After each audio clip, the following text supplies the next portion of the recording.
السلام عليكم ورحمة الله وبركاته. ازيكم يا جماعة؟ عاملين ايه؟ يا رب تكونوا بخير. ناس كتير طلبت حل الامتحان فانا هحللكوا شوية منهم. حبيتونا اكمل خير وبركة، اتضايقتوا محبتوش تكملوا بلاش اكمل بقى، مش هحل اسئلة كتير يعني. ده اول سؤال اهو. حدث زلزال تكتوني عنيف ونتج عنه الموجات الموضحة بالشكل، وبالتالي فإن هذا الزلزال أولا دي موجات سطحية. الموجات اللي في الصورة دي موجات سطحية، وطالما موجات سطحية قال لك نتج عنها زلزال تكتوني عنيف. زلزال تكتوني عنيف يبقى حصل دمار شامل، يبقى تم تسجيله وينشأ عنه دمار. ده أول إجابة، تبقى أول إجابة دي.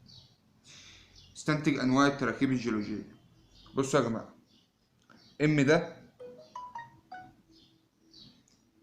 ام ده فالق معكوس، الواي فالق عادي، ال فالق عادي، الزد فالق معكوس. يبقى ام وزد فالق معكوس، واي وال فالق عادي، يبقى 2 معكوس و2 عادي.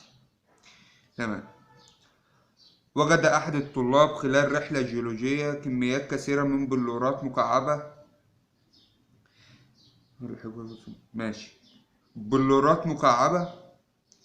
يبقى انت عندك كده هالايت، وطالما عندك الهالايت اللي بيكون الهالايت اصلا ملح صخري، فالملح الصخري ده اصلا نوعه رسوب كيميائي. تمام. كل مما يأتي من شروط تكوين الدلتا ما عدا المصب في بحيرة هادئة، لأ دي من شروط تكوين الدلتا. قلة انحدار قاع البحر من شروط برضه تكوين الدلتا. خلو البحر من التيارات من شروط تكوين الدلتا. تعرض قاع البحر للهبوط، لو قاع البحر أصلا اتعرض للهبوط مش هيكون الرواسب، فبالتالي مش هيكون دلتا. عند الاستفادة من مخزون البترول في صناعة البتروكيماويات معروفة صراحة بتزود العائد الاقتصادي من البترول. تمام. في الجولة الصحراوية الأولى وجدت الصحراء تخلو من السلاحف، وفي الجولة الثانية بعد 4 أشهر وجدت السلاحف منتشرة. استنتج سبب ذلك في الجولتين. تمام. بصوا يا جماعة، بسم الله الرحمن الرحيم. لما وجدت الصحراء تخلو من السلاحف، هو معروف اصلا ان السلاحف برمائيات، فبتخش في انفاق في اول الشتاء وبتخرج منها في الربيع، ما حددش فين في الربيع. المهم تخش الانفاق في اول الشتاء وبتخرج منها في الربيع. فلما جه في الجولة الاولى كانت السلاحف في فترة بيات شتوي، في الجولة التانية خرجت السلاحف من مخابئها اللي هو في الربيع بقى. كل الكائنات التالية قد يفترسها طائر العقاب ما عدا سمكة كبيرة يقدر يفترسها عادي، سمكة صغيرة يقدر يتغذى عليها، رخويات سمكة القرش لأنهم نفس الحلقة ما يقدرش يتغذى عليها. استنتج العامل الأساسي الذي يقلل من تأثر الكائنات الحية في النظام الإيكولوجي بالتغيرات المناخية المتكررة. بالتغيرات، السر كله بالتغيرات دي. بالتغيرات هو عايز من الآخر إنه يحد من أثر التغيرات، وإنه يحد من أثر التغيرات يبقى تشابك علاقات. تشابك العلاقات يبقى السلاسل الغذائية المتشابكة. صخور تحتوي على حفرية أسماك بدائية على جانبيها صخور تحتوي على حفرية برمائيات أولية. أي التراكيب الجيولوجية تصف ما سبق. بصوا يا جماعة، صخور تحتوي على حفرية أسماك بدائية دي السلور، دي حفرية أسماك بدائية دي السلور. تمام. على جانبيها ركز كويس، على جانبيها صخور تحتوي على حفرية برمائيات أولية. طيب، هي ايه أول الفقاريات يا جماعة؟ أول الفقاريات الأسماك.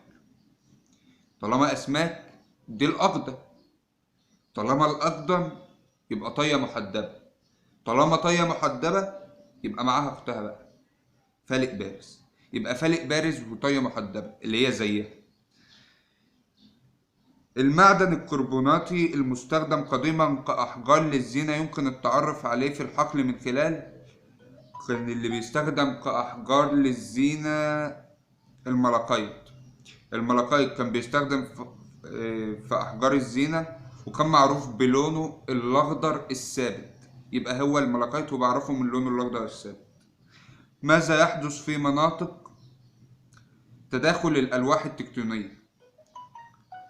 مناطق تداخل الألواح التكتونية دي اللي هو تعريف البركان، تشققات وتصدعات تؤدي لحدوث البراكين، هي هتبقى أول واحدة. أي المشكلات البيئية الآتية يسهم في حلها أحد مكونات الصخور النارية الحمضية. طالما قال صخر ناري حمضي تبقى فلزبار، والفلزبار تستخدم في أواني الطهي، وطالما أواني الطهي يبقى استنزاف المعادن. المخطط التالي لسلسلة غذائية صحراوية. ايه ده؟ داخله طاقة ضوئية، يبقى ده منتج. ب اكل عشب، اكس اكل لحوم. جراد ويرابيع دول اكلات عشب، جراد وثعابين برضه لحوم مع عشب مش هتنفع، يبقى ثعابين وثعلب الفنك، يبقى اول واحدة. هي دي الاجابة. ما الشكل المتكون نتيجة السؤال بقى اللي عامل قلبان اهو؟ تجمع مجمع قليلة اللزوج. هو ما قالكش هنا هو تداخل تكتوني ولا لا. لو كان قالك طيه مثلا وجاب لك معاها طيه مقعره كان يبقى فيها كلام هنا، انما هو جاب لك طيه بس وجاب لك اللوبولايز. هو ما قالكش تداخل تكتوني ولا لا، وطالما ما جابلكش سيره التداخل التكتوني يبقى شكل من اشكال الصخور الناريه المتداخله اللي هو اللوبولايز.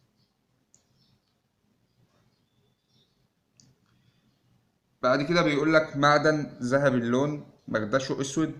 معدن ذهبي اللون مغدشه اسود ده البيرايت، والبيرايت من الكبريتيدات، هو الوحيد اللي كبريتيدات، يبقى دي الإجابة على طول وش. كل المعادن الآتية يلزم معرفة المغدش للتعرف عليها مع عدد. مغدش، يلا بينا نكدش يا غالي. الهيماتيت هيطلع لونين، الهيماتيت هيطلع لونين، الهيماتيت هيطلع لونين. الكوارتز ألوانه كتيرة، البيرايت لونه بيتغير. طب الكبريت معروف إن لونه ثابت أصفر. بس هحل لحد كده عشان ايه ما اوترش الناس. ده اللي هنزله لحد دلوقتي. حبيتوني اكمل وانزل الاجابات وافسرها؟ معلش يا جماعه، في اسئله خدت وقت على ما فكرت فيها، فاعذروني. يعني المنهج ده جايب عن ذهني بقاله سنه، فاهو دي وجهه نظري في الاجابات دي. وانا فسرتها طبعا لحل نموذج امتحان كتاب الشامل. كتاب الشامل نزلت النموذج، انا بصيت فيه وحلي اللي انا فسرته ده نفس النموذج بالظبط، وانا شايف ان انا حل صح نفس الكتاب، ودي وجهة نظري في الحل. فلو انتوا شايفين ان انا غلطت في حاجة او عندي غلطات في حاجة يا ريت تقولوا لي، بس انا شايف ان انا ما غلطتش، يعني دي وجهة نظري. وبس ده الجزء الاول. ان شاء الله لو حابين انزل الجزء التاني قولوا لي. وبس ده فيديو النهارده، والسلام عليكم ورحمة الله وبركاته.